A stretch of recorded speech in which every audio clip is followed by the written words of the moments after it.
جب بھائی میں بہت ہی دل کی اتھر گہرائیوں سے بات جو ہے نا وہ اپنے علم کے لیے آپ سے پوچھنا چاہ رہا ہوں. دیکھیے جو شخص لڑائی کر رہا ہو اور اگر اس کو غصہ آ جائے تو وہ دشمن پہ سے اٹھ جائے تو یہ کوئی تو ایک کردار ہے نا, یہ کوئی تو کردار ہے نا جس کا بازو پکڑ کے نبی کہہ رہا ہے کہ جس کا میں مولا اس کا یہ مولا. یہ کوئی تو کردار ہے نا جو جنگ کے اندر جاتا ہے تو وہ اپنی طاقت نہیں بلکہ وہ کہتا ہے ایمان کی طاقت ہے جس سے میں خیبر جو ہے اس کو فتح کرتا ہوں. اب یہاں پہ نبی کہہ رہے ہیں یہ میرا نفس ہے, یہ کوئی معمولی بات نہیں ہے نا شہنشاہ بھائی. لیکن سب سے اعلیٰ جو قدر ہے وہ ہے موت شہادت کی.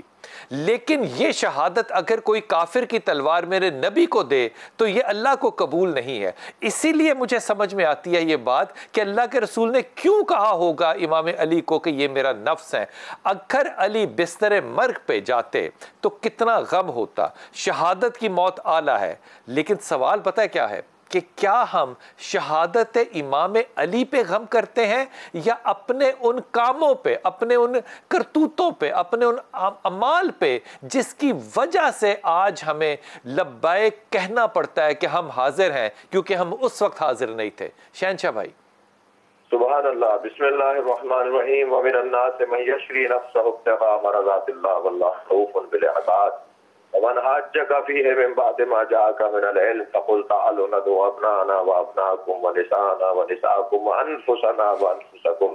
علی مولا اسے کہتے ہیں کہ جو بستر رسول پر سوئیں تو نفس خدا بن جائیں اور مباہلے میں جائیں تو نفس رسول بن جائیں.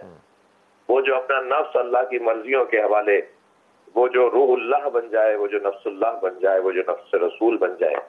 یعنی عجیب ذات ہے جس کو سمجھنا اس لیے ناممکن ہے کہ ابن ابی الحدید معتزلی اہل سنت کے عالم دین, مصری عالم دین, نہج البلاغہ کی شرح لکھتے ہوئے کہتے ہیں کہ علی جامع الاضداد ذات, ضدیں جس میں جمع ہو گئی ہوں, اور جس میں ضدیں جمع ہو جائیں اس کو سمجھنا ناممکن ہوتا ہے.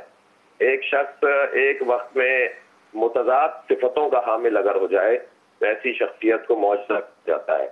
اگر کوئی حاکم ہے تو وہ زاہد نہیں ہے, زاہد ہے تو حاکم نہیں ہے.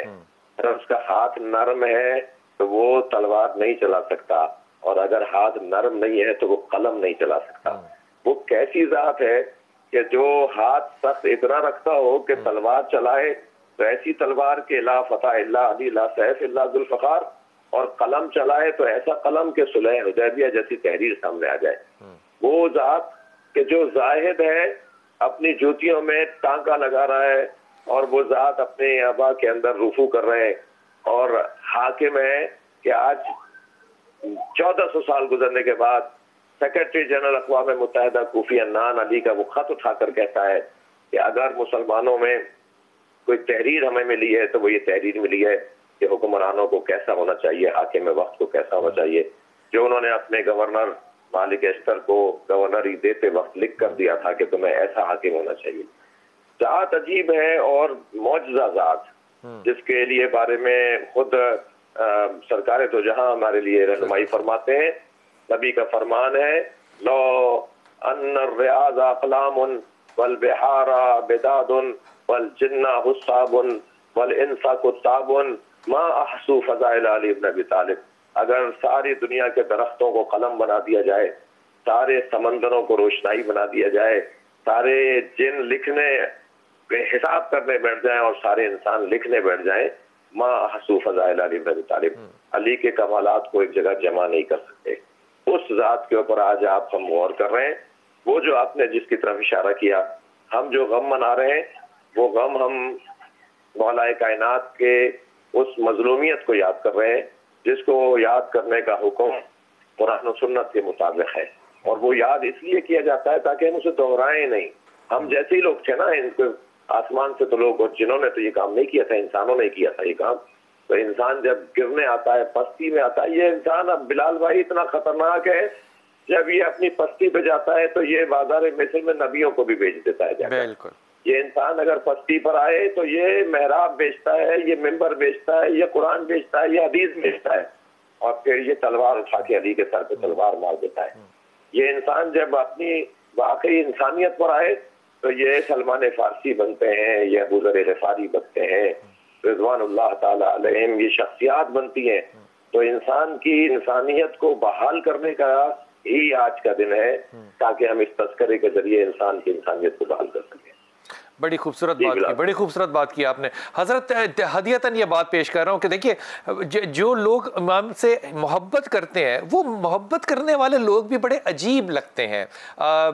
میں عجیب کے علاوہ مجھے نہیں پتا کیا لفظ استعمال کروں، لیکن جو تھوڑا سا محبت نہیں رکھتے اب ان کی اگر بغض کو دیکھا جائے تو وہ لوگ بھی بڑے عجیب لگتے ہیں. جبکہ امام کی شخصیت کو جب میں دیکھتا ہوں تو مجھے بہت بڑا جو پہلو نظر آتا ہے وہ یہ کہ اگر امام جنگ کے اندر ایک بہت بڑے بہادر جنگجو ہیں تو وہ بچوں کے ساتھ اتنے ہی رحیم ہیں، اتنے ہی نرم ہیں، اتنے ہی مزاج میں بالکل پانی کی طرح ہیں. یہ جو تضاد ہے محبت کرنے والوں کا اور منافق لوگوں کا، اس میں سوائے ایمان کے اور کیا مختلف ہے؟ بلال بھائی، جاذبہ اور دافعہ ہر شخص کے اندر جذب کرنے کی کچھ کمالات اور ہوتی ہیں، اپنی طرف کشش ہوتی ہے اس کے اندر، ہر شخص اپنی طرف کھینچتا ہے لوگوں کو، اور کچھ اس کے اندر صفات ہوتی ہے جو اپنے آپ سے دور کر رہا ہوتا ہے.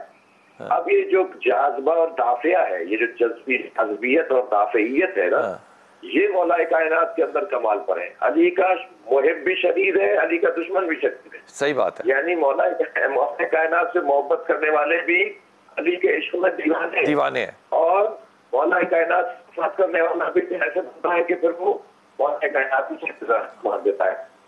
ایک شعر مجھے یاد آ رہا ہے، مان پیام احمد پیم دودھ کے اتار عشق از بس کے سلمان ہارا مسلمان گرد بے بوئے علی. میں تو اس میں ہی گم ہوں کہ سرکار دو جہاں جو خوشبو بانٹنے والی شخصیت جس نے خوشبوؤں کو تقسیم کیا ہے، اس نے کیسی ایک خوشبو بانٹی ہے کہ جس نے ہزاروں سلمانوں کو علی کی خوشبو سے مسلمان بنا دیا. واہ. سرکار کے پاس جو خوشبو ہے نا، جس کے ذریعے سے وہ لوگوں کو اپنے دین کی طرف راغب کرتے ہیں، اس خوشبو کا نام وہ عطار عشق ہے. وہ عشق بانٹنے والا، عطر عشق بانٹنے والی ذات سرکار کی جو ان کے پاس عطر ہے وہ عطر علی ہے. مولا علی کے ذریعے سے لوگوں کو وہ مسلمان کرتے ہیں اور علی کو مسلمان بنانے کا ذریعہ قرار دیتے ہیں. وہ علی مولا جن کا عشق آپ ذرا دیکھیں تو صحیح کہ لوگ کس انداز سے کس حد تک، یعنی حضرت میثم تمار کی زبان کھینچی جا رہی ہے اور وہ کہہ رہے ہیں لوگوں آؤ میں تمہیں علی کے بارے میں کچھ بتاؤں. میرے مولا نے مجھے یہ درخت دکھایا تھا کہ یہاں تمہیں سولی پہ لٹکایا جائے گا. میں نے اس وقت سے یقین کیا ہوا تھا کہ میرے مولا کی بات جھوٹی نہیں ہو سکتی. علی نے کہا ہے تو وہ ہو کے رہے گی، اور آج علی نے جو کہا تھا وہ پورا ہو رہا ہے. اور پھر ادھر زبان کھینچی جا رہی تھی اور ادھر وہ فضائل علی پڑھ رہے تھے. ایک چور کی انگلیاں کاٹ دی علی نے، مولا علی نے وہ کٹی ہوئی انگلیاں لے گیا، چوراہے پہ کھڑا ہو گیا اور لوگوں سے کہنا آؤ میں بتاتا ہوں یہ انگلیاں کس نے کاٹی ہیں. یہ اس نے کاٹی ہے جس نے خیبر فتح کیا، یہ انگلیاں اس نے کاٹی ہیں فتح کیا. اور پھر کس نے آواز لگا کہ کہا کہ وہ تو تمہاری انگلیاں کاٹ رہے ہیں اور تم ان کے فضائل پڑھ رہے ہو. تو ایک مرتبہ مڑ کے اسے دیکھا اور کہا کہ فضائل تو اسی کے پڑھے جائیں گے جو عدل الہی کو نافذ کرے گا. واہ واہ، سبحان اللہ. بہت شکریہ، بہت شکریہ.